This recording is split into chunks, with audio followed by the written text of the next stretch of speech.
día de hoy voy a realizar un video tal vez un poco complicado en lo que compete la explicación científica, porque hay muchos términos que son imposibles de eliminar, puesto que hacen parte del lenguaje propio de lo que es la hibridación. Primero, parece sencillo, pero cada uno de nosotros podemos decirlo de manera clara y contundente: somos un híbrido. ¿Por qué? Porque somos el resultado de la combinación de los genomas de nuestros padres, los que heredamos después de haberse entrecruzado entre ellos, y se puede decir seleccionado los genes tanto del padre como de la madre, que en una especie de balotaje o juego al azar se escogerá. Como lo veníamos de decir, en la transmisión de la información genética durante la reproducción sexual, en la meiosis, hay las células parentales del padre y de la madre. Fundamentalmente se da un proceso en donde hay lo que los científicos denominan crossing over, o sea, intercambio de cromosomas de la madre y del padre. Matemáticamente no es imposible que un individuo se parezca mucho más a su abuelo que a sus padres, pero durante la división celular que conduce a la producción de espermatozoides y óvulos, los genes legados por los padres se recombinan. Los cromosomas de uno y otro intercambian material y literalmente se convierten en híbridos. De que en la mayoría de los cruces de híbridos de mamíferos, los híbridos masculinos son generalmente más estériles que los híbridos de las hembras. Este hecho significa que los criadores que trabajan con híbridos normalmente aparean hembras fértiles con uno de los dos padres, es decir, las recruzan, basada en las publicaciones del PhD en genética, el doctor Eugene McCarthy. Aquí vamos a ver ejemplos en general, como la oveja cabra, que es un híbrido entre la oveja y una cabra, con descendencia fértil.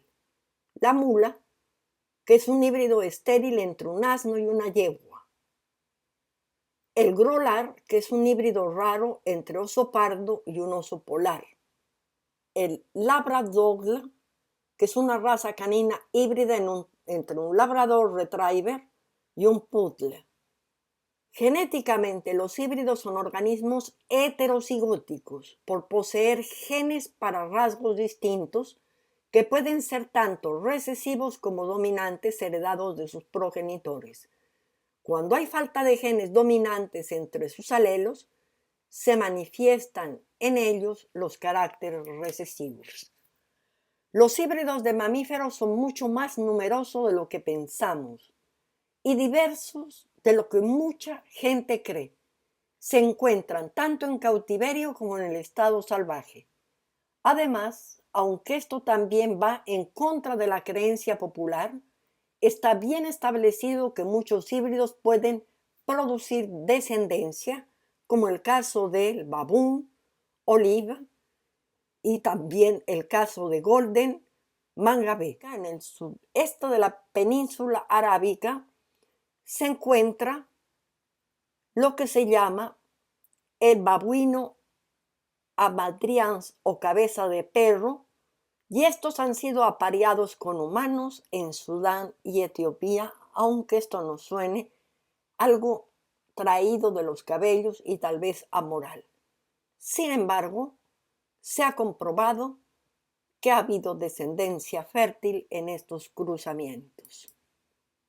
También se habla de hibridación de subespecies, variedades geográficas de variantes obtenidas artificialmente por dos métodos: hibridación natural, cuando el híbrido se cruza en ambientes naturales sin intervención humana, o hibridación artificial, cuando el híbrido se logra por un mecanismo como puede ser un inseminador artificial o simplemente porque en estado de cautividad el hombre aparea animales. Aquí tenemos el caso del balfín y del ligre, entre varios cruces entre neandertales y denisovanos con humanos modernos. Se estima que los eventos de introgresión en los humanos modernos ocurrieron hace aproximadamente 47.000 a 65.000 años con los neandertales y hace aproximadamente de 44.000 a 54.000 años con los denisovanos, formando de esta manera híbridos entre neandertales, denisovanos y Homo sapiens. Con respecto a la cuestión de hibridación de los gorilas, tardará más en resolverse que el caso de los humanos. Es mucho más fácil resolver, por ejemplo, la hibridación entre neandertales, denisovanos, cromañón y Homo sapiens con estas técnicas fundamentalmente de marcadores. Sin embargo, para los gorilas tardará más en resolverse, puesto que un obstáculo inmediato y obvio es la falta de información disponible sobre el gorila. Además, varios factores parecen indicar que el gorila puede descender más fuertemente del cruce con paninos en general, y parece estar ocurriendo una hibridación también en este mismo momento, como es el caso del gorila. El número de cromosomas de gorilos y paninos, por ejemplo, es idéntico, 48 cromosomas, mientras el número de cromosomas humanos es menor, 46. Parece haber menos diferencias morfológicas entre el gorila y los dos paninos que entre el panino y el Homo sapiens. Y llegamos a algo que tal vez le dedicaremos un programa más completo sobre estos cuerpos tridáctilos desecados de Nazca, y digo realmente tridáctilos porque se ha encontrado dentro del feto contenido dentro de uno de estos cuerpos desecados llamado Montserrat, un feto en donde se tiene 3 dedos en la mano, con lo cual pues queda muy claro que no se trata de ningún montaje, sino que es algo real. Pero fundamentalmente esto hay que estudiarlo mucho más en detalle para determinar qué tipo de híbrido puede ser o pueden ser estos especímenes encontrados. Terminemos el día de hoy diciendo que, por ejemplo, muchísimos científicos, sobre todo no solamente en las áreas de la genética, sino en general de la biología, de la paleontología, arqueología, etc., creen que la hibridación no juega un papel importante en la evolución y suelen hablar de transferencia horizontal.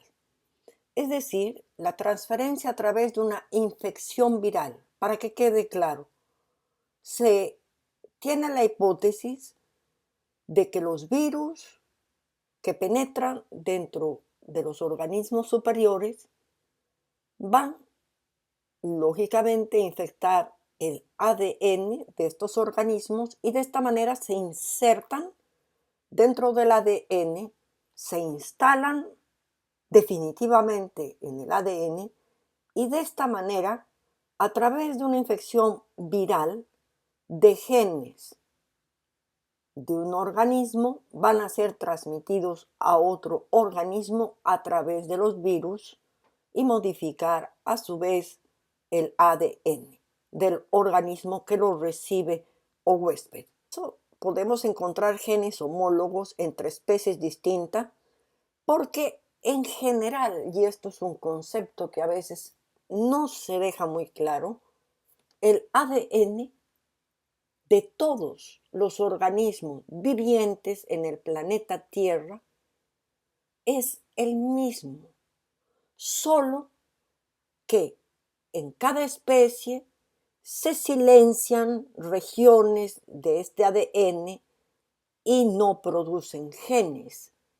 Es como si se va a jugar o se va a tocar una pieza en donde se hacen algunos espacios y esto va a variar con la melodía. Fundamentalmente esta sería la pieza de la vida y el ADN es compartido por todas estas especies. Ahora, ¿a dónde quiero yo llegar? Quiero llegar a que debemos a estas alturas también tener una osadía, y esta osadía de reflexión muchas veces ha estado limitada por conceptos ideológicos, muchas veces adquiridos a través de culturas rígidas que imponen comportamientos. Entonces, la ciencia tiene que mostrar su independencia y tiene que tener la capacidad de explorar sujetos que a veces parecen no morales, como por ejemplo que pueden haber habido en el pasado hibridaciones, cruzamientos sexuales, porque no se trata de manipulaciones internas de las células del genoma, no, sexuales, entre especies que posiblemente han convivido en lugares como